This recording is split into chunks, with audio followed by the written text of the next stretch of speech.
la educación básica, por ejemplo, ¿no? Tienen grados muy bajos en su escolaridad. ¿Y cuál es el problema? ¿Cuál es la diferencia entre en un individuo normal y una persona con déficit de atención? Porque no reside en el coeficiente intelectual, ese no es el problema. Entonces, al darle el medicamento, ¿qué es lo que estamos haciendo para que ahora sí pueda poner concentración? Porque parece un problema de concentración. Yo a veces se los comparo por poner algún ejemplo cuando hacen esa pregunta, por ejemplo, pacientes míos, que su CPU está funcionando relativamente bien, pudiéramos compararlo con una computadora buena, que simplemente tienes tapado el micrófono, o sea, el procesador está bien, es que no están llegando muy bien las señales. No es exactamente así, es nada más una comparación. Se supone que es una teoría ya muy antigua, que el sistema activador del cerebro, que es el sistema reticular, un sistema que está en el tallo cerebral, no estimula adecuadamente la corteza cerebral. La corteza frontal no está debidamente estimulada por ese sistema activador que tenemos a lo largo del tallo cerebral y hasta arriba. Entonces, ¿se deja llevar más por impulsos la persona con déficit de atención? Bueno, es parte de los síntomas, aparte del problema en sí de que no puede sostener la atención. Tenemos unos ciertos rasgos de personalidad que tienen que ver con la impulsividad, con la baja tolerancia a la frustración, por ejemplo, con problemas de planeación del ¿Ser futuro. más descuidados? Más descuidados, sí, exacto. ¿Verdad? Son como rasgos de personalidad que vienen siendo arrastrados por el déficit de atención, es una cierta forma de ser. ¿Sí? Okay. Entonces, como es un problema de concentración, ¿no podríamos compararlo con un polo opuesto que sería el obsesivo compulsivo?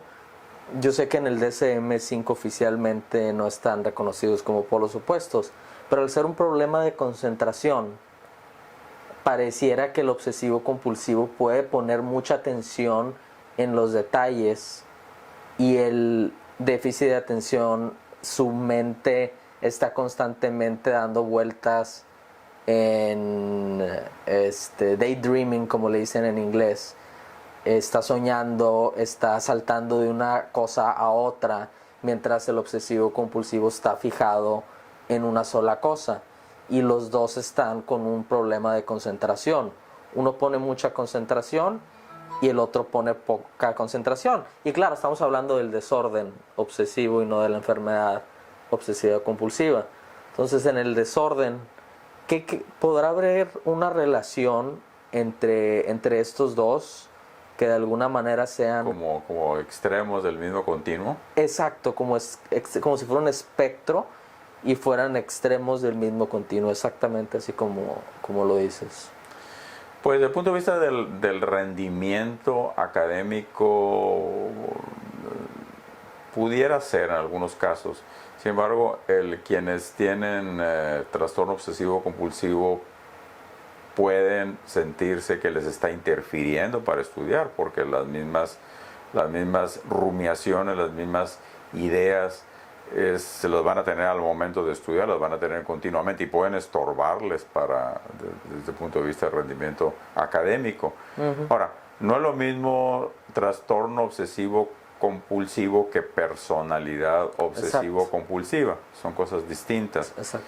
¿Podrías brevemente hacer la diferencia entre el trastorno y la personalidad obsesiva compulsiva? La personalidad obsesiva pues, son una serie de rasgos. La personalidad obsesivo compulsiva son personas que tienden al perfeccionismo y tienden al orden, un orden excesivo, por ejemplo, en sus pertenencias, en la puntualidad, en los horarios, un poquito desde ese punto de vista, ¿no?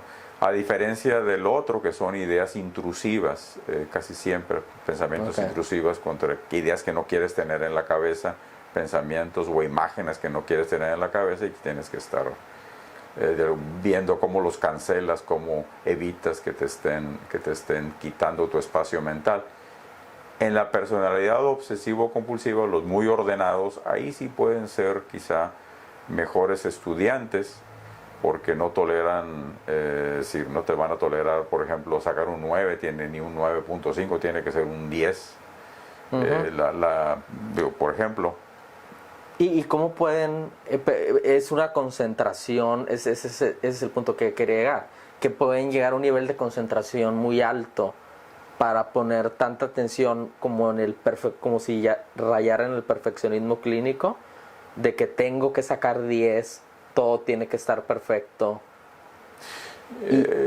Y el déficit de atención es el opuesto, de que no puedo... No, pues puede ser, pero también tendríamos la otra explicación de que la ansiedad contra un rendimiento que veas un poco deficiente va a estar presente. Me voy a angustiar porque llegué 5 minutos antes cuando quiero llegar 15 minutos antes. Me voy a angustiar porque estoy pensando, lo estoy adelantando, que si no saco 10 me voy a sentir muy mal, me voy a sentir culpable, me voy a sentir que estoy defraudando de alguna manera algo.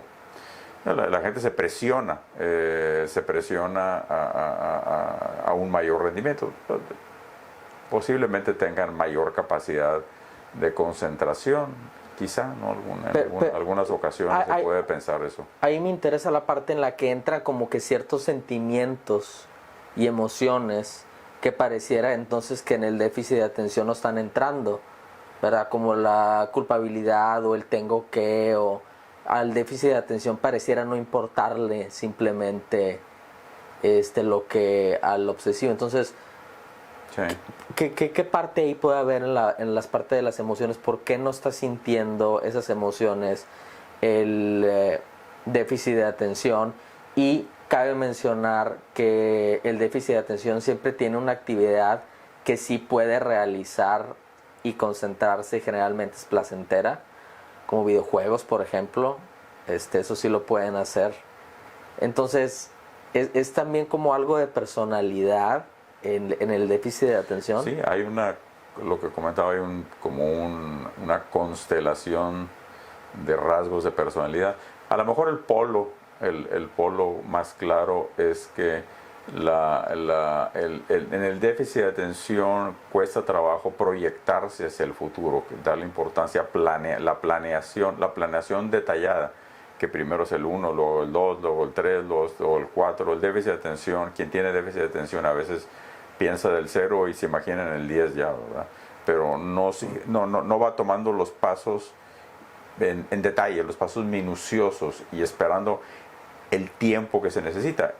Quien tiene déficit de atención batalla con el manejo del tiempo, tiene problemas con el manejo del tiempo. Es decir, ¿quieres la recompensa? Quiere la recompensa muy inmediata, batalla en este retraso que le dicen, ¿no? Ese retraso de la recompensa. En cambio, el obsesivo, si algo hace la personalidad obsesivo-compulsiva es un exceso de planeación. Ahí sí es el otro polo. Hay un exceso de planeación, ¿no? Está adelantando muchas cosas con las que se tienen que cumplir y en un detalle a veces muy minucioso, ¿no? Y pareciera entonces que en esta sociedad alguien obsesivo con el trastorno obsesivo compulsivo sería mucho más funcional que el déficit de atención, pero yo he visto en mi consulta, y estoy seguro que en tu consulta también has visto, son pacientes que a pesar de que son muy buenos en el trabajo, están sufriendo, ¿verdad? Están sufriendo. Entonces el déficit de atención también está sufriendo, pero en otro sentido, porque no puede encajar, no puede realizar o no puede terminar una tarea, no puede completar las tareas, siempre salta de una tarea a otra y deja todas incompletas. Sí, estaría de acuerdo con eso. Son déficit de atención, va más a lo inmediato, al placer, a la recompensa. No pueden postergar la satisfacción, como aquel experimento del bombón, del marshmallow, ¿no? O sea, los niños que tienden hacia el déficit de atención no van a resistir que los dejen en un cuarto con un bombón y que se esperen 10 minutos, van a tender a comérselo, ¿no? Probablemente quien tenga tendencias obsesivas sí pudiera hacerlo con más facilidad. Son buenos trabajadores, como dices, son buenos estudiantes, pero el problema es que están sufriendo por la ansiedad que produce cuando no están a la expectativa, a la altura de lo que esperan de ellos mismos. Y quiero suponer que la pareja o la familia también debe de sufrir cuando es en exceso. Si la persona se molesta, por ejemplo, si es el cuadro en el que, bueno, pues tengo que tener la ropa por color, todo en cierta posición, y si la pareja deja algo ligeramente fuera de lugar, que cree conflictos entre la pareja o que le cree sufrimiento a la persona que tiene el trastorno obsesivo o ya la personalidad obsesiva compulsiva. Sí, la personalidad obsesivo compulsivo es distinto en el manejo de las relaciones. Son más, así como controlan los objetos, tienden a controlar las emociones. Son más fríos. Es más fría la persona. El trastorno obsesivo compulsivo es distinto. Por ejemplo, decía, quien tiende a lavarse mucho las manos o a tener pensamientos que no quiere tener en su cabeza, no necesariamente son fríos con su pareja, ¿no? Pero sí, la personalidad obsesivo compulsiva, ¿no? Eso sí es, tienen ese. Lo que no pasa en el trastorno por déficit de atención, son más erráticos, más explosivos, más emotivos, más emocionales, ¿no? Sí. Entonces sí hay como cierta polaridad en esto. Las emociones también, aparte de la planeación del futuro, sí. Sí. Sí la hay. Pareciera que no están unidos, pero como que hay ciertas similaridades entre los dos.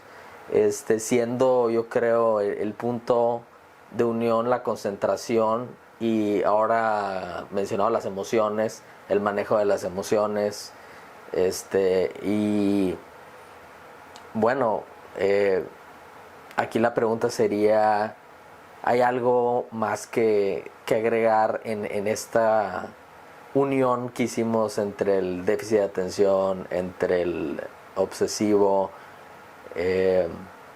¿Puntos extra a mencionar? No, quizá no, solo que ¿Hay medicamento para el obsesivo? Yo creo que. Sí, también hay medicamento muy diferente a lo que es el trastorno por déficit de atención. Es muy distinto el manejo, ¿no?